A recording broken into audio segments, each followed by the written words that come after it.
I think we maybe have time for one, maybe two more calls. We're taking the calls at 617-830-4750. Our next caller is from the 385 area code. Caller, what's your name and what's on your mind? Hi, David. Can you hear me? We can hear you fine. Perfect. This is Heather Roberts, and I'm currently from Salt Lake City, Utah. My question is this for you. I'm currently a biology student or a science student, and I'm wanting to get your input for someone who's young, who's wanting to enter the political process.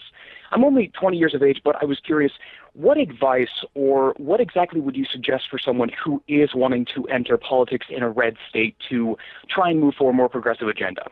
Well, I think set your sights at what is most accessible right now. And that might be, I don't know what the government structure is where you either have residency or would be able to get involved in the political process. But if you can look into running as a city councilor somewhere, sometimes those races are, in Western Massachusetts, in the city of Northampton, where we started the show, if you could put together 400 votes, I believe, you could become a city councilor. Yeah. And so there are places, and I'm sure you know of some of these places as well, Pat, where the barrier to entry for someone who's motivated and energetic is not that high to get into some kind of political or government position. Yeah, or even these school counselor positions, you can do that too. And being a recent student yourself, you would have a good perspective and probably be able to win one of those elections and meet a lot of people in that arena. Yeah, can you get involved in like student senate at your university?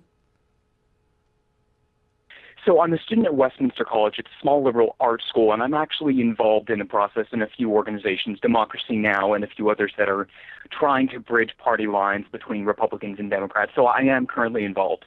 However, I was curious to have your input. I've been watching the show for around 2 years now, and this is the first time I've been calling in, and I wanted to get your input more than anything else. Yeah, I think certainly, look into whether there's a city council opportunity. There's also, even if you can't do that, there are many appointed positions on commissions, right? So they're not elected. It's basically just, hey, we need 4 people to serve on this committee. And it's a committee that includes both members, elected officials, and lay people, for lack of a better term.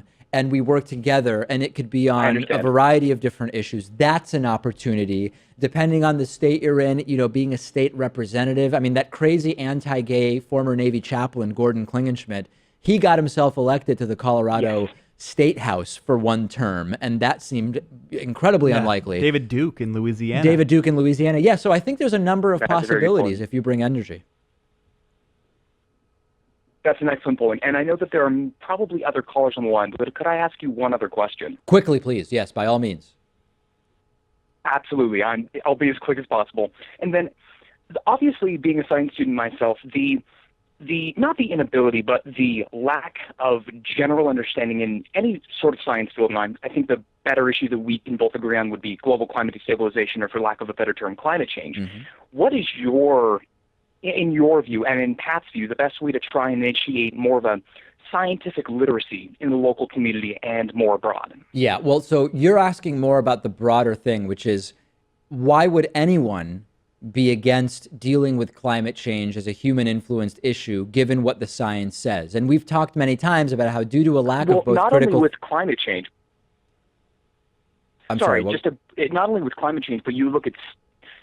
once again, not only with climate change, but with stem cell research, with scientific funding in general, and how there's been just a complete upheaval, not only with the Trump administration, but other administrations who have not divested or invested more in general. That's the point that I'm getting at. Right. Okay. But I think that's probably a broader issue, and we'd have to dig into it in another episode. But a very relevant issue, and I do appreciate you bringing it up.